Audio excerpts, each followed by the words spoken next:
Larry Kudlow said Kamala Harris's price controls will never work. And that's exactly what it is. It's price controls.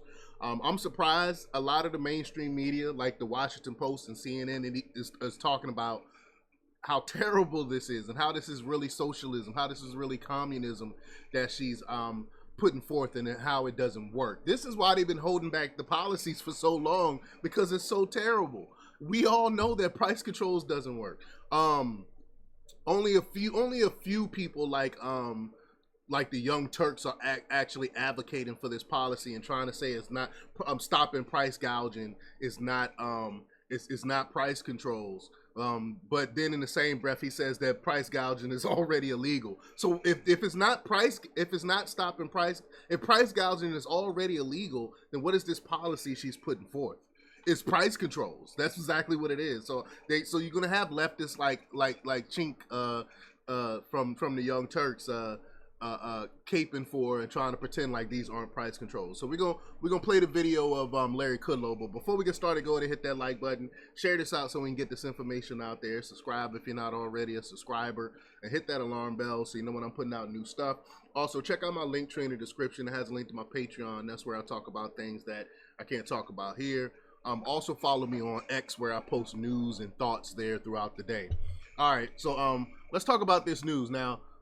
This comes from Fox Business. Larry Kudlow, who my gosh, he's another national treasure who I love their insight. Let's play this. Let's just go ahead and play this clip here. Here we go. All right, folks. Kamala Harris's price controls will never work. That's the subject of the riff. Kamala Harris's economic plan released today in North Carolina. Command and control, socialist type central planning, the likes of which we haven't seen since the 1930s Depression. That's right. She is no longer hiding it. She is no longer hiding her communist ideals. You know, you got leftists and you got black people trying to pretend like, oh, she's gonna bring prosperity. She's not some socialist communist and all this. Well, that's exactly why they didn't want to talk about policy. And now we got something written in stone that we can scrutinize, we can criticize, and we can look at.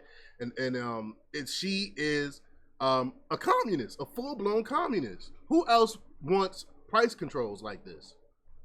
Or for those who remember the old Soviet Union communists, or for those unlucky enough to visit today's Venezuela. Really, it's crazy stuff. No one's been taken seriously. That kind of ultra-far left planning has been out of favor in the United States for nearly 100 years.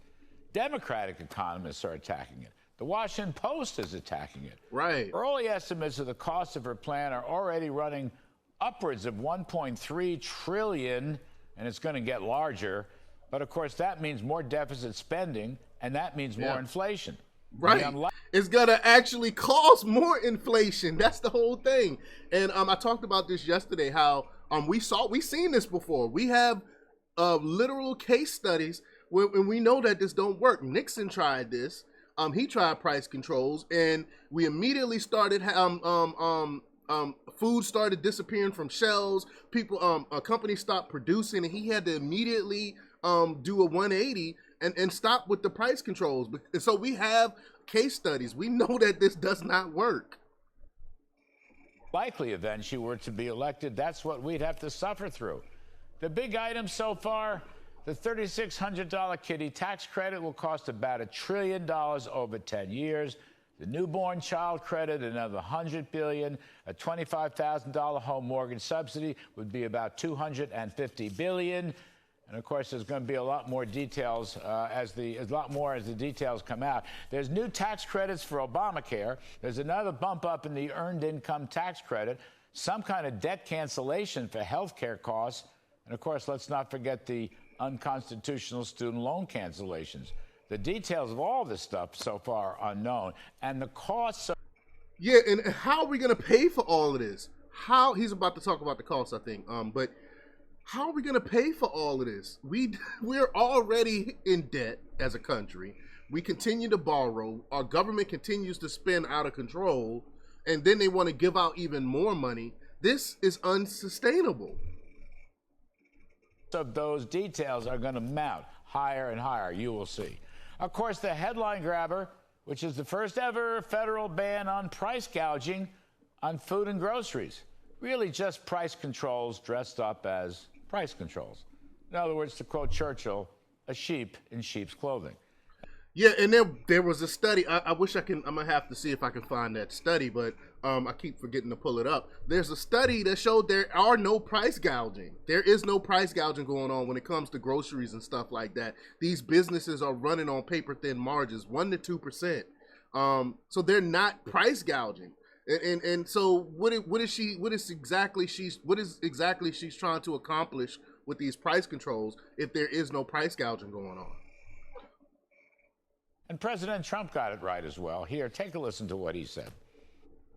Now Kamala is reportedly proposing communist price controls, but they don't work. They actually have the exact opposite impact and effect. But it leads to food shortages, rationing, hunger, dramatically more inflation. We call it the Maduro plan, like something straight out of Venezuela or the Soviet Union.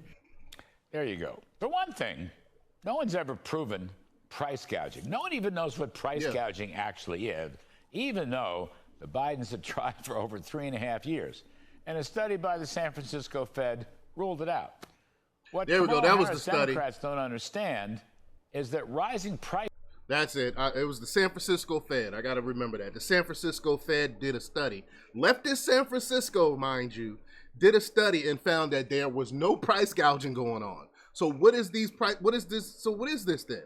What is she actually putting forth? She is putting forth price control. No matter how much Jink, or however you pronounce his name, from the Young Turks try to pretend like this is some price gouging thing. This has nothing to do with price gouging, because price gouging don't exist. This is government stepping in again where they don't belong, coming in trying to control things. And we know once government steps in, that is the end. Government don't fix any problems. They actually cause most of our problems.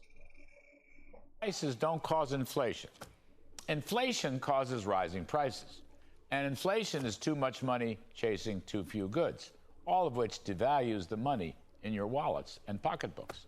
Now, this whole baloney about price gouging and excess profits and corporate greed, it's the longtime hallmark of the distant far left, and it pops up every now and then and is laughed out of the room. We don't hear about it for a long time. Prediction, it's going to happen again this time around. Laughed out of the room. Oh, by the way, profit margins for grocers like Kroger or Albertsons or Walmart or Costco, they average a puny 1.2% for the whole grocery sector. And as far as so-called meat, beef, and poultry companies, well, their margins are still 4.7%, very low.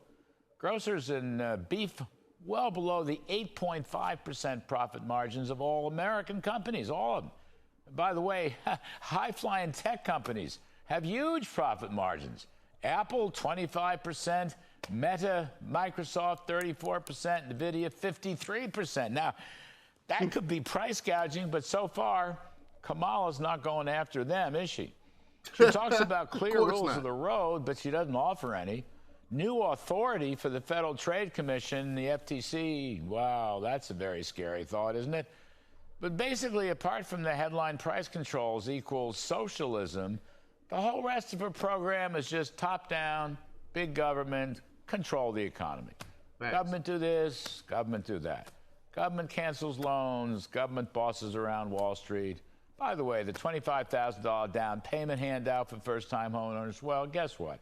Every homeowner will just raise their selling price by $25,000 to equalize the market.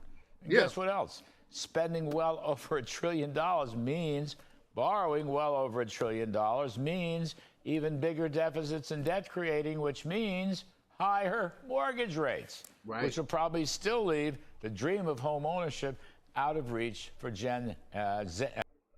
That's what I was alluding to yesterday. You can make it. Get rid of down payments up to $25,000, but the price of the price of the house is just going to go up. It's going to make you're still going to inflate with inflation and interest rates. The house is still going to be unaffordable. You're just not going to have to pay a down payment. So it's not fixing anything. Gen Zers, and Hidden up her sleeve, of course, is a gigantic tax increase aimed at financing all this social spending, of course, and central planning. And it is not going to be the millionaires and billionaires that pay for this tax increase. It's going to be you and I. It's going to be the middle class. It's going to be the working class that's going to have to foot the bill for this. And there she goes again, criticizing the Trump tax cuts with a pack of untruths, just like the usual fare offered up by Joe Biden. Only rich people and big corporations benefited, and they never pay their fair share. But in fact, in today's Wall Street Journal's editorial entitled How the Biden-Harris Economy Left Most Americans Behind, with a subheading, A Government Spending Boom Fueled Inflation That Has Crushed Real Average Incomes. Facts. Well, they talk about the $6 trillion in new Biden-Harris deficits, twice as much as Trump, and the highest inflation in over 4 decades. Prices increased by 20% since January 2021, compared to only 7.8% during the Trump years. Inflation-adjusted average weekly earnings down 3.9% under Biden-Harris, compared to an increase of 2.6% during Mr. Trump's first 3 years. They could have added that under Trump's tax cuts, poverty rates fell, minority unemployment dropped to record low rates, and the biggest gainers in the income scale were middle and lower income wage workers, not the rich. That's what I was saying. Also spewing untruths about Trump tariffs that as yet don't exist. Frankly, it looks like he likes reciprocity rather than a baseline tariff. That's a better approach than outright protectionism. Plus, even with tariffs, Mr. Trump would offset that with tax cuts at home that would provide strong incentives to work and invest here. I'm all for home. that. I'm all for She tariffs. accuses Trump of getting rid of Obamacare, but that's not his policy. Instead, in his 2017 tax cut bill, he repealed the unpopular individual mandate. But, all right, step back from all this just a moment. Basically, Kamala Harris wants government central planners to run the economy and your life. On the other hand, Donald Trump wants you to keep more of what you earn in a competitive, free enterprise economy. Kamala is a prescription for economic decline. Mr. Trump is prescribing economic resurgence and growth. Thanks. I'm betting on the growth guy. And that is my riff. All right. I agree with everything Larry Kudlow has said. I wouldn't trust government to run a lemonade stand, man. I would not trust them to run anything, let alone control so-called stop so-called price gouging that doesn't exist. But y'all let me know what y'all think about this. Leave your comments down below. Like, share, and subscribe, and check out jjthepsychotherapist.com for the latest news. Oops, sorry about that. Until next time, y'all. Peace.